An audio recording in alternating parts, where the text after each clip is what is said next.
Hey everybody, welcome back. So today we're actually talking about standpipe hose connections.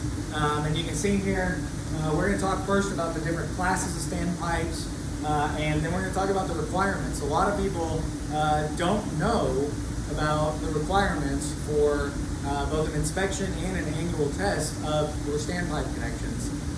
And what's really cool about this one, is that we came up with it because there is no accrediting organization requirements directly attributable to these. So there's full flow requirements and things like that, but we like the idea of this because this comes straight from code. This comes from NFPA 25 2011 edition, chapter 13.5.6, so 13.5.6. We'll post those down below for you, but we like that because accrediting organizations aren't there to make sure that you're adhering to every single dot in the code, right? That's your job as the owner, as facilities manager, to go in and make sure you know the information, that you're hiring vendors or ITM contractors to know the information, and that's what's cool about this one. So you're not going to find a EP number, you're not going to find a PE reference for DNV. That's not there. This is just in the code.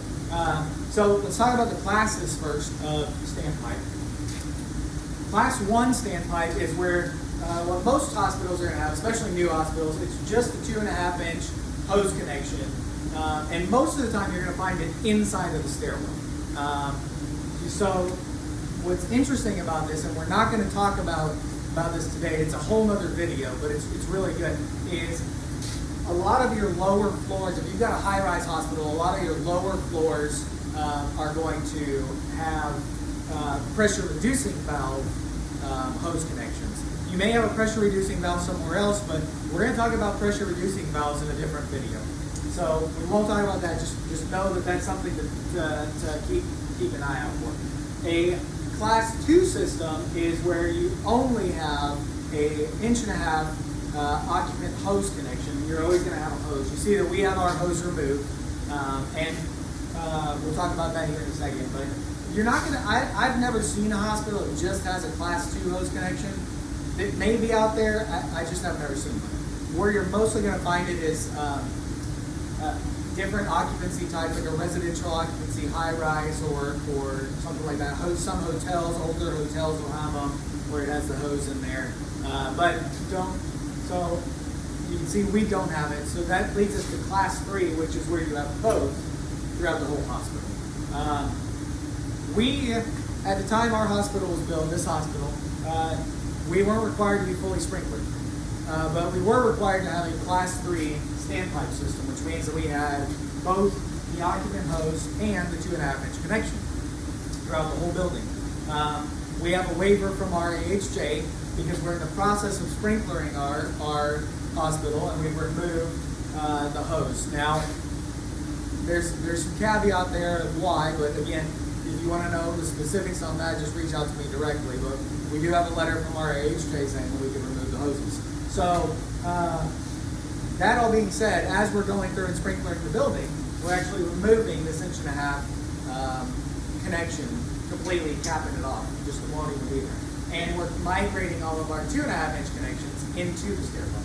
So that leads us to the testing requirements. So there's actually a quarterly inspection that's required for your 2.5-inch connections. And it's actually very similar to fire department connections. So we're actually going to see if we can open this nice and tight, which is what we want.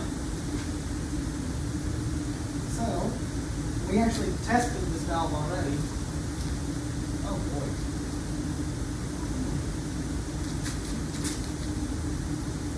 May not be able to, but there we go. What we're looking for is that if it's tight like this, by the way, you can actually use a spanner wrench, which is what fire departments have. We actually just tested this. This is our second shot of the video. But what you're looking for is that the seal on the cap is good. You're looking that the cap is in place. You're looking for the threads. You're looking for any visual instructions. We're going to get this. And that's really about it. Whew. I see some water pour out here in just a second. There it is. So,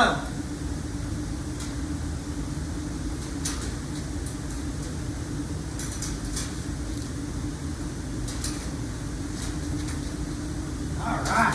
So, there we go.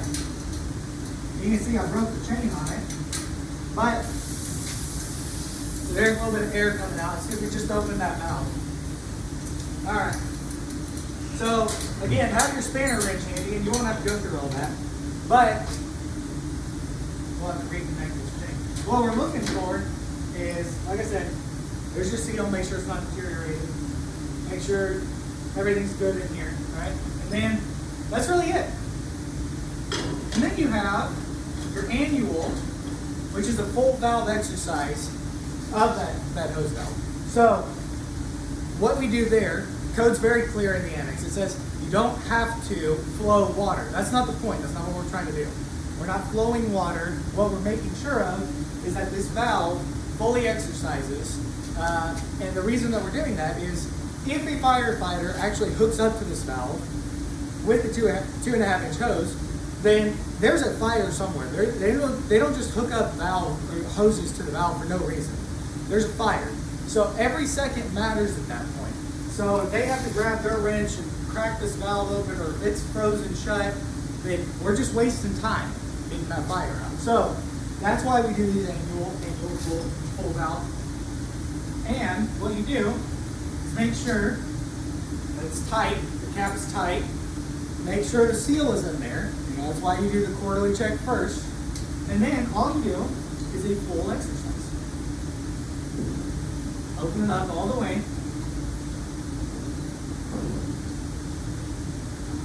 Until the stem locks out.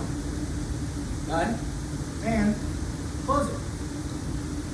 Now, I'm not going to try and take this cap off again. But ideally, you'd look again and you'd see if there was any obstructions from anything that came out. So, and then you make sure it's nice and tight. Again, it's always good to make sure your cap is tight too, so that way anybody just walking through the building can't just open the valve and plug the areas. So, last thing, we actually have all of this tied to an asset. This hose valve is an asset. Have it tied to our CMMS system. It's actually tracked quarterly and annually. All right. Anything else? That was a pretty interesting video there. Anything else, Drew? Am I missing anything? I think you covered it all.